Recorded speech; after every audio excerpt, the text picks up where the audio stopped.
Hello, मैं जसप्रीत हूँ और मेरी हर एक ऑडियो का एक ही पर्पज़ है कि हम अपनी इनडिसिप्लिन थिंकिंग की वजह से परेशान हैं। हम अपनी सोच की वजह से परेशान हैं। तो सारी ऑडियोज़ में एक ये बेसिक आइडिया चलता ही रहता है। और अभी मेरे सामने क्वेश्चन है स्टॉक मार्केट से रिलेटेड कि मेरे सामने डेली अपॉर्चुनिटीज़ आती हैं, लेकिन अपने डर की वजह से मैं उनको इनकैश नहीं करता हूँ, और इसमें मेरी क्या सजेशन है। और जिसने क्वेरी की है, ये पर्सन ने चूज़ किया मेरे से फ़ोन पे बात करना, मेरे पेड एसोसिएट बनना और मेरे को फ़ीस दे के मेरी ओपिनियन लेना। तो मैं थैंकफुल हूँ इस डिसीज़न के लिए। और जनरल ऑडियो इसके बारे में जो हमने कन्वर्सेशन की है वो ये है कि शेयर मार्केट वॉलेटाइल है, चीज़ें ऊपर नीचे होती है। डर लगना अच्छी बात है, डर ना लगना ज़्यादा रिस्की पोजीशन है। सोचो, आपने जितना कैपिटल लिया कि इतना मैं शेयर मार्केट में लगाना है, तो वो ख़त्म कर दिया, तो फिर तो आप मार्केट से ही बाहर हो गए। तो मार्केट में टिकने के लिए डर लगना जस्टिफाइड है, होना चाहिए। अब हो क्या रहा है कि आप उतना पैसा लेके आते हो जो आपको, मतलब जो आप खो सकते हो। इतना पैसा डूब जाए तो आपका कुछ नहीं बिगड़ेगा। मींस अगर आप लोन लेके शेयर मार्केट में लगा रहे हो, पर्सनली मैंने ऐसा काम किया है।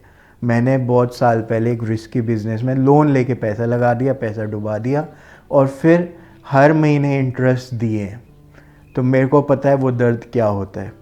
तो इसलिए डर लगना जायज़ है।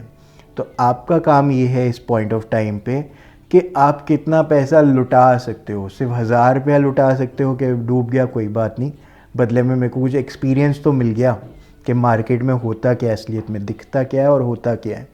तो आपको मज़ा आ रहा है खेलने में, लो आप समझदारी से खेलते हो। अपना जितना लगा सकते हो बस उतनी लिमिट तक लगाते हो, बाकी और लोगों का लगवाते हो अगर आप उस तरीके से इन्वेस्टमेंट में इन्वॉल्व हो।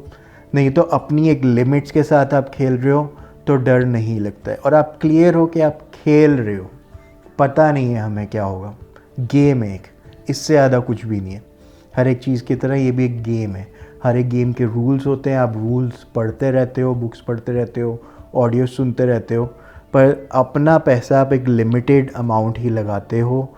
अपने फियर्स को आप आने देते हो, फियरलेस होके सारा लगा दिया और खो दिया, वो सजेशन मैं नहीं देता हूँ। फिर फियर एक जनरल आइडिया है, ठीक है। हम जब अपनी इनडिसिप्लिन थिंकिंग के बारे में डिस्कस करते हैं, ऐसे समझो कि किसी ने लाखों रुपए मार्केट में लगा दिए और खो दिए, और अब वो आपको फ़ोन कर रहा है कि हाय मेरा नुकसान हो गया, मैं बर्बाद हो गया, लुट गया। और अब आप उसको राय दे रहे हो कि कोई नहीं, शांत रहो, लंबी सांस लो, मेडिटेट करो। तो इस टाइम पे वो बंदा बोलेगा मेडिटेट करने का टाइम है। मेडिटेट करने का टाइम नहीं है। तो कौन सा टाइम होता है? मेरे हिसाब से ना, मेडिटेट करने का टाइम, बेस्ट टाइम वही होता है जब आप स्ट्रेस्ड आउट हो। उस टाइम पे आप सोच रहे हो इस टाइम पे ये सब करने की ज़रूरत नहीं है, पर उसी टाइम पे ही तो ज़रूरत थी। तो आप रेगुलर हैबिट बना लेते हो कि 10 मिनट्स आप अपने साथ बैठते ही बैठते हो, ठीक है। रिलैक्सेशन करते हो, डीप ब्रीदिंग करते हो, मेडिटेट करते हो, अपने से क्रॉस क्वेश्चन करते हो अपने डिस्टर्बिंग थॉट्स के ऊपर। तो इस चीज़ को प्रैक्टिस करते हो। हमारे लिए स्टेप 1 में सिर्फ यही रिक्वायरमेंट है कि एग्जैक्ट थॉट जो आपको डिस्टर्ब करता है वो आइडेंटिफाई हो जाए कि ये वाला थॉट मेरे को डिस्टर्ब कर रहा है।